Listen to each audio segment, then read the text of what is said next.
North right clamp, south fox, H top pass 38, top gun BXP sweat. Let's go. First punt today. And it's a big one. Wow! Salut à tous et bienvenue chez le Punter comme chaque semaine où on se retrouve pour un nouvel épisode de notre vlog pour décortiquer le week-end de foot US. Alors on a eu un très très bon week-end avec beaucoup de matchs, autant en NFL qu'en NCAA, et on va parler justement du football universitaire en fin de notre épisode. Un superbe week-end comme on a dit, alors ne perdons pas de temps. Ready, set, hut.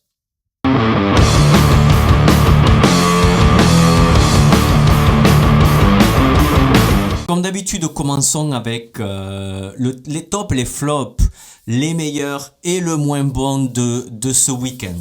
Alors le top, on va commencer avec Jacksonville.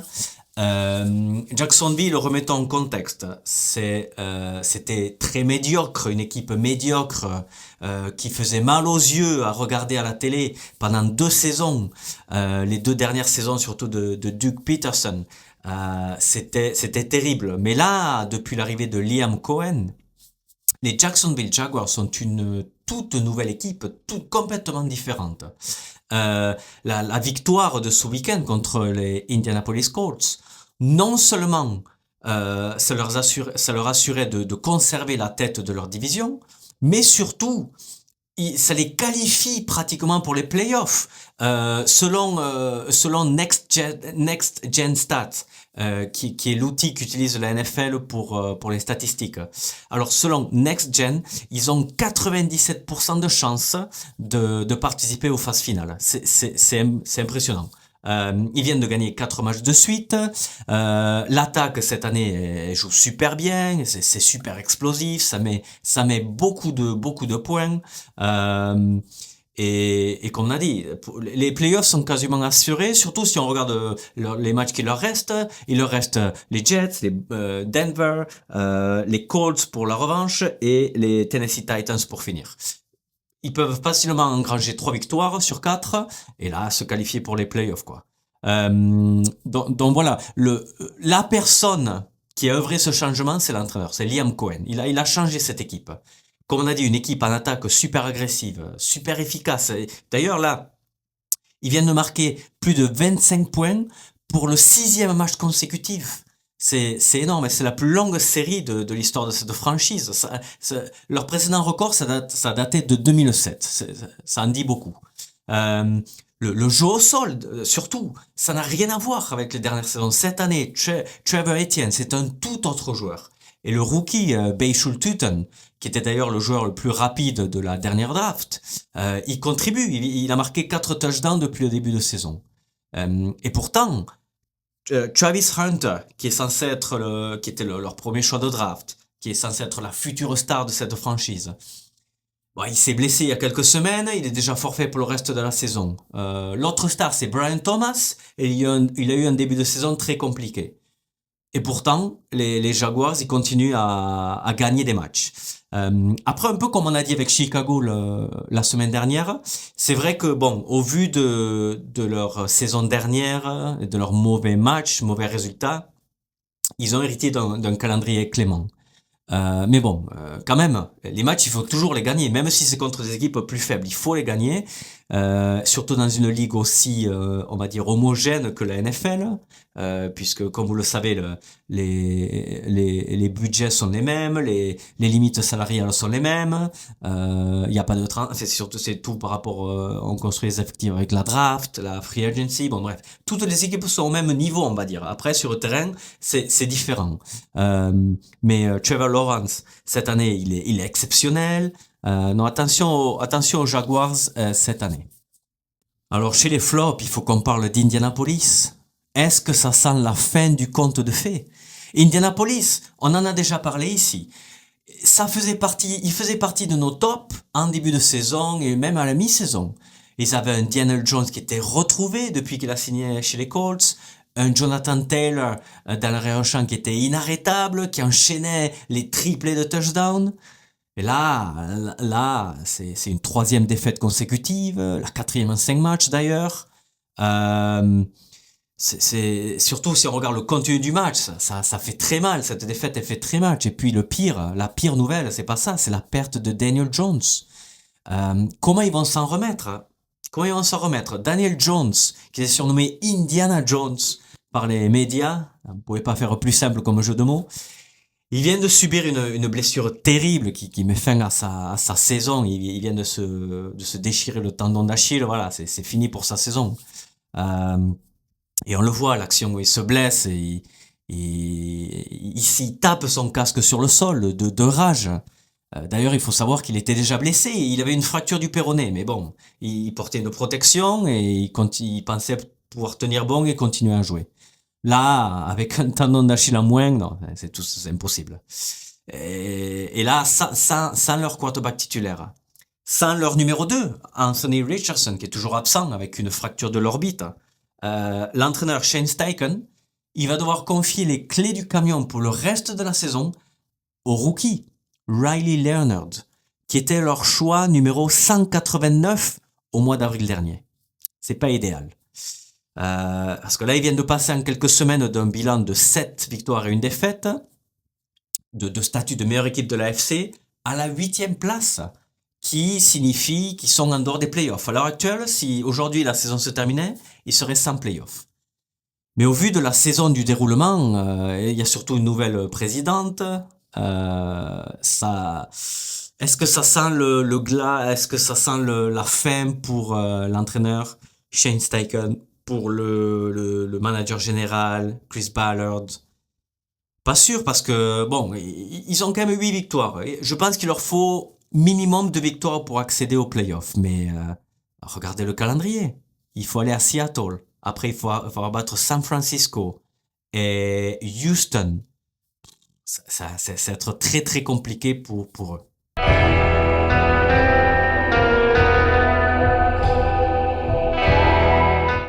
Ok, pour notre affiche de la semaine, on partait dans la NFC Nord, où les Green Bay Packers, ils viennent de battre ce dimanche leur grand rival, et ils reprennent au passage la première place de la division et de toute la conférence nationale. Mais ça, c'était compliqué. C'était très compliqué pour Green Bay. Chicago, on en a parlé dans notre dernier épisode. C'est une toute autre équipe depuis la prise de fonction de Ben Johnson. Ils arrivaient à ce match en pleine confiance. Ils avaient battu les Philadelphia Eagles à Philadelphie. Bon, et ça s'est vu sur le terrain. Une équipe en grande confiance. Caleb Williams, c'est un tout autre quarterback. Donc pour Green Bay, il a vraiment fallu un grand Jordan Love pour faire tomber les Bears. Regardez, 17 passes complétées, 235 yards et 3 passes de touchdown. D'ailleurs, ces 3 passes de touchdown, il y a 2 missiles. Un pour Christian Watson de 40 yards et ensuite cette passe magnifique pour le receveur Melton. Une passe de 45 yards et qui atterrissait pouf dans les bras du receveur. C'était un délice de passe. Après, attention, les Bears, parlons un peu des Bears parce qu'ils accusaient un retard de 11 points au repos. Mais ça les gênait pas, hein, parce que d'entrée de troisième quart-temps, ils revenaient au score, ils revenaient dans la partie avec un touchdown de Zacchaeus, et même dans le quatrième quart-temps, ils revenaient à hauteur des Packers, à 21 partout, sur un nouveau touchdown, cette fois-ci du Titan Colston Loveland. Et puis la fin de match, exceptionnelle la fin de match. On avait le coureur Josh Jacobs qui allait prendre le relais. On voyait Jordan Love qui était un peu plus discret en deuxième mi-temps. Et là, Jacobs, alors, il prenait les choses en main. Il allait signer plusieurs courses très importantes. Une de 11 yards, une autre assez impressionnante de 21 yards, tout en puissance, avant d'inscrire le touchdown de la victoire où là aussi, il faisait preuve de son physique impressionnant, quoi. Un taureau. Mais le suspense, il n'en finissait pas pour autant, parce que les Bears, ils allaient disposer d'une dernière cartouche, une dernière opportunité pour égaliser au moins, mais que le Williams, il se faisait intercepter dans l'embut à 30 secondes de la fin, et là, c'était game over. Donc voilà, comme on a dit, Green Bay, il récupère la première place de la NFC North. Ils font descendre Chicago. Chicago, il passe de numéro 1 à numéro 7 avec cette défaite. Mais il y aura une revanche dans 2 semaines et cette fois-ci, ça sera à Soldier Field à Chicago. Il y a eu beaucoup de commentaires en pré-saison. Je sais pas si vous vous souvenez, lors de sa conférence de presse de présentation, Ben Johnson, il avait dit que il pouvait pas attendre de rencontrer, de battre Matt LaFleur et Green Bay 2 fois par an.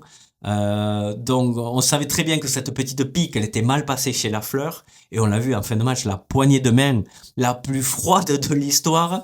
C'était assez marrant à voir, mais bon, c'est ça la rivalité, c'est une rivalité saine, et c'est vrai que ça fait du bien de voir Chicago revenir au premier plan aussi dans la NFC.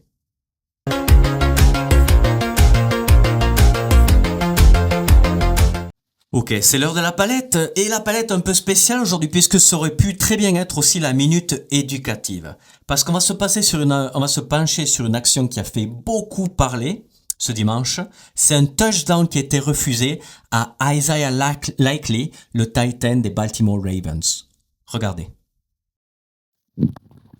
Ok, donc analysons le touchdown qui a été refusé à Baltimore et spécialement au Titan, Isaiah Likely. Donc si on regarde l'action d'abord, donc vous voyez la formation, les Ravens en attaque, dans les 15 yards des Steelers, la passe, et voilà, touchdown qui était d'abord accordé. Vous voyez les arbitres avaient les bras en l'air. Si on regarde sous un autre angle, vous allez voir, voilà, Jackson qui est sous le centre, il feinte la passe, il donne à Likely qui fait quelques pas dans l'embut, et après le défenseur, on va dire, qui punch le ballon en dehors de ses mains.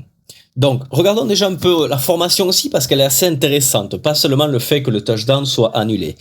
Donc vous voyez l'image à l'écran, vous voyez comme d'habitude dans les couleurs, les rouges ce sont les linemen offensifs, et voilà, et là on voit qu'il y en a 6. D'accord ? Il y a un 6e homme qui est en haut de notre écran. Sous le centre, on a Lamar Jackson en orange. Derrière lui, on a les 2 coureurs. On distingue le joueur le plus éloigné, c'est Derrick Henry. Et juste devant lui, on a Patrick Ricard, ou Ricard, qui est lui on va dire le fullback, on va dire une espèce de bloqueur.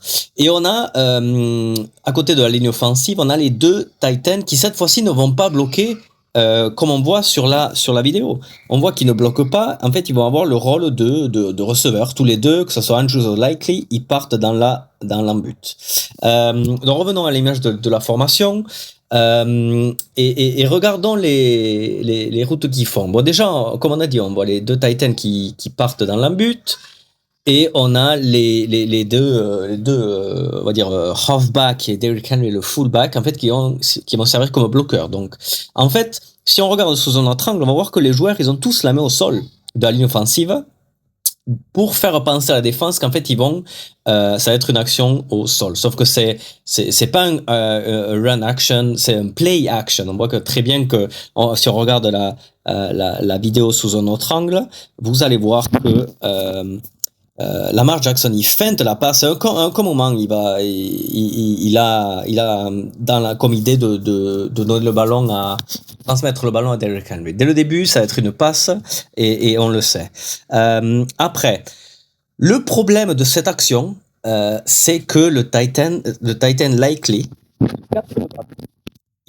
on voit qu'il a le contrôle du ballon, et pourtant, le touchdown va être refusé. Donc si on regarde l'action de nouveau sous cet angle-là, Likely on ne le voit plus, mais il est dans l'embut. On voit qu'il a le ballon, il fait quelques pas, et après c'est le cornerback Joey Porter qui punch le ballon hors de ses mains. Alors il y a une loi, d'accord, parce qu'ils en ont beaucoup parlé après le match, hier aussi. Qu'est-ce qui s'est passé? Donc il y a une règle, c'est la règle 8, section 1, article 3, si jamais vous êtes intéressé, vous voulez la rechercher dans le livre des règles de la NFL, qui est aussi large que la Bible. Alors, cet article dit qu'une passe en avant est complète lorsqu'un joueur prend le contrôle du ballon, touche le sol avec les 2 pieds ou avec une autre partie de son corps autre que les mains, et après qu'il accomplit clairement tout acte commun au jeu, pardon. Alors, qu'est-ce que ça veut dire, ça, accomplir clairement tout acte commun au jeu? Ça veut dire, par exemple, tendre le ballon vers l'avant, on voit qu'il le fait. Faire un pas supplémentaire, il le fait.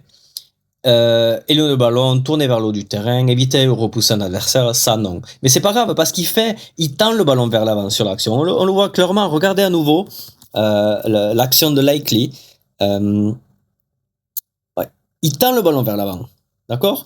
Donc, si on revient au début de la définition, c'est qu'une passe à la main est complète lorsqu'un joueur prend le contrôle du ballon, touche le sol avec ses deux pieds, il le fait. Et après, qu'il accomplit clairement tout acte commun au jeu. Par exemple, faire un pas supplémentaire, c'est-à-dire, outre toucher le sol avec ses deux pieds, il fait un pas supplémentaire. Donc, on parle de 3 pas. Sur la vidéo, je sais pas si je vais réussir à la mettre au ralenti, mais vous allez voir que Likely, il fait les 3 pas ballon en main. 1, 2, 3. Il fait les 3 pas. Donc, le touchdown a dû être accordé. Il n'y avait aucune raison, surtout que c'est compliqué de comprendre pourquoi les arbitres ont changé d'opinion. Parce qu'au début, ils donnaient le touchdown.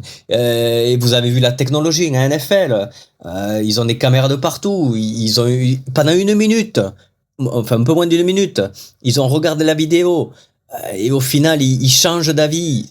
Ça n'a aucun sens.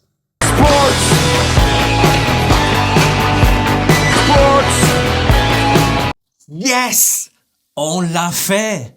Le voilà, le premier carton plein, le premier 5 sur 5 de la saison. Enfin! Enfin, le travail paye, comme vous le savez très bien. Ça n'a rien à voir avec la chance. C'est le fruit du travail. Bravo. Bravo, bravo. Bref, ne perdons pas de temps et ne perdons pas notre élan surtout. Et voyons nos pronos pour la semaine 15. Et je vais vous dire que pour la semaine 15, on n'a pas choisi la facilité. On a choisi des affiches qui s'annoncent très disputées, très indécises, mais ça fait partir du jeu, comme dirait l'autre. Donc c'est parti. Notre premier choc, ça va être Tampa Bay contre Atlanta. Tampa Bay qui est dans le dur. Oui, qui est favori, donné favori de 5 points et demi, et je vois Tampa Bay l'emporter. Kansas City contre les Chargers, Kansas City favori, 4 points et demi, c'est vraiment la dernière chance, ils ont plus le droit à l'erreur. Je vois les Chiefs l'emporter de plus de 4 points et demi, oui. New England contre Buffalo, duel au sommet de la AFC Est. New England est favori, mais là je vois Buffalo l'emporter. Ça ne veut pas dire qu'ils repasseraient devant New England au classement, mais ils ont absolument besoin de gagner. Denver contre Green Bay, celle-là, je veux vraiment la voir.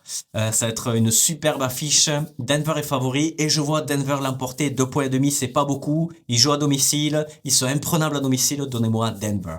Et enfin, les Rams contre Détroit. 2 très très bonnes équipes offensives. Bon, les Rams, ils sont bons partout.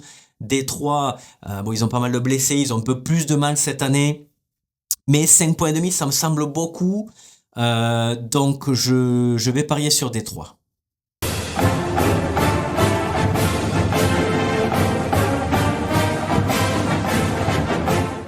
Ok, passons au football universitaire et on va passer un peu plus d'1 minute aujourd'hui. Ça, je peux vous le dire parce qu'on a eu un superbe samedi. On a eu les finales de conférence avec l'énorme surprise qui était Indiana, les Hoosiers, qui ont fait tomber l'ogre Ohio State. Qui était invaincu, Ohio State. Je vais vous citer plusieurs noms parce que vous allez les entendre en avril prochain à la draft. Sonny Styles, Caleb Downs, Tate, Innes.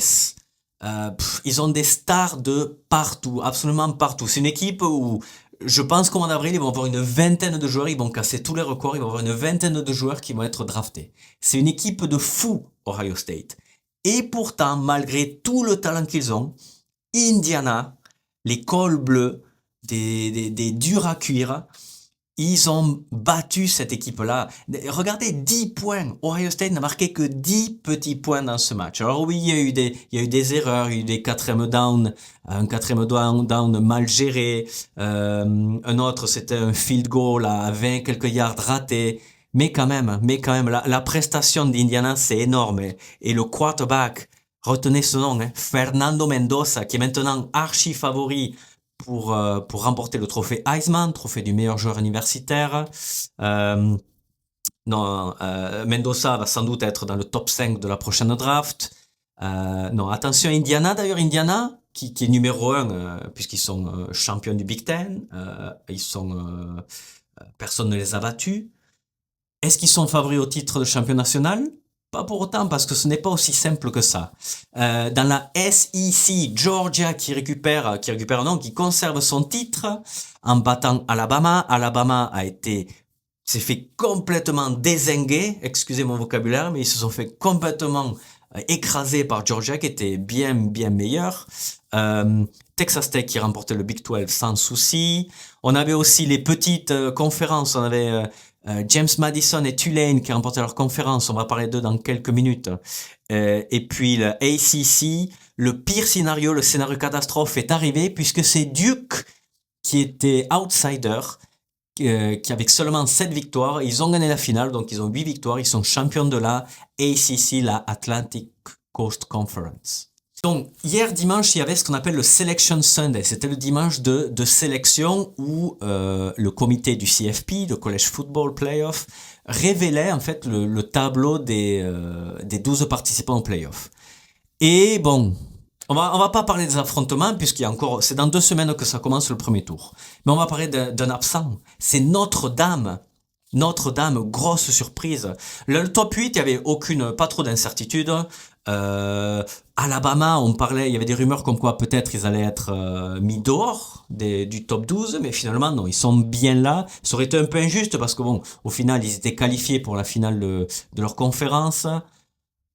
Perdre la finale et ensuite être mis dehors à cause de cette défaite en finale, ça aurait pu marquer un précédent et plusieurs équipes auraient pu dire si on se qualifie pour la finale, on perd et à cause de ça, on se fait éliminer le playoff.